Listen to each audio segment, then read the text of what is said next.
आज हम पढ़ेंगे हज़रत निज़ामुद्दीन औलिया। कल्पना कीजिए 13वीं और 14वीं शताब्दी की दिल्ली।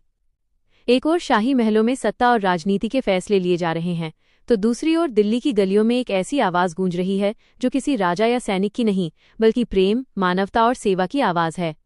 ये आवाज़ थी हज़रत निज़ामुद्दीन औलिया की, जिनका नाम दिल्ली के आध्यात्मिक इतिहास में सदियों से अमर है। जब निज़ामुद्दीन औलिया दिल्ली आए, तब वे चिश्ती सिलसिले से जुड़े एक महान सूफी संत के रूप में उभरे। उन्होंने अपनी खानकाह को आम लोगों के लिए खोल दिया। यहाँ अमीर और गरीब, हिंदू और मुस्लिम, यात्री और स्थानीय हर व्यक्ति का स्वागत होता था। उनका संदेश सरल था, ईश्वर तक पहुँचने का रास्ता मानवता और प्रेम से होकर गुजरता है। कल्पना कीजिए, उनकी खानकाह में रोज सैकड़ों लोग पहुँच रहे हैं। किसी के पास धन नहीं, किसी के पास भोजन नहीं, कोई अपने दुख के साथ आया है, लेकिन वहाँ किसी को खाली हाथ लौटाने की भावना नहीं थी। लंगर और सेवा की परंपरा ने इस स्थान को केवल आध्यात्मिक केंद्र नहीं, बल्कि सामाजिक सहारे का स्थान भी बना दिया।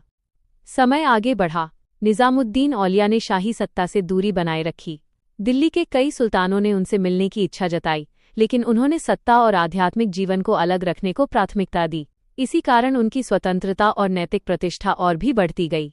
उनके सबसे प्रसिद्ध शिष्यों में अमीर खुसरो शामिल थे, जिन्होंने अपने गुरु के प्रति गहरी श्रद्धा व्यक्त की और दिल्ली की साहित्यिक तथा संगीत परंपरा को नई ऊंचाइयां दी। लेकिन निज़ामुद्दीन औलिया का जीवन केवल आध्यात्मिक शिक्षाओं तक सीमित नहीं था। उनकी खानकाह ने दिल्ली के सामाजिक जीवन में सहिष्णुता, सेवा और सांस्कृतिक संवाद को मजबूत किया।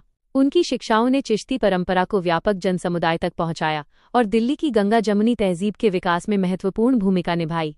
आज भी हज़रत निज़ामुद्दीन औलिया की दरगाह दिल्ली के सबसे प्रसिद्ध आध्यात्मिक स्थलों में से एक है।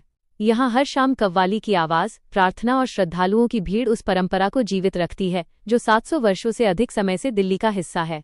भविष्य के लिए निज़ामुद्दीन औलिया की कहानी हमें एक गहरा संदेश देती है। सच्ची महानता सत्ता में नहीं, बल्कि इंसान के दिल में जगह बनाने में होती है।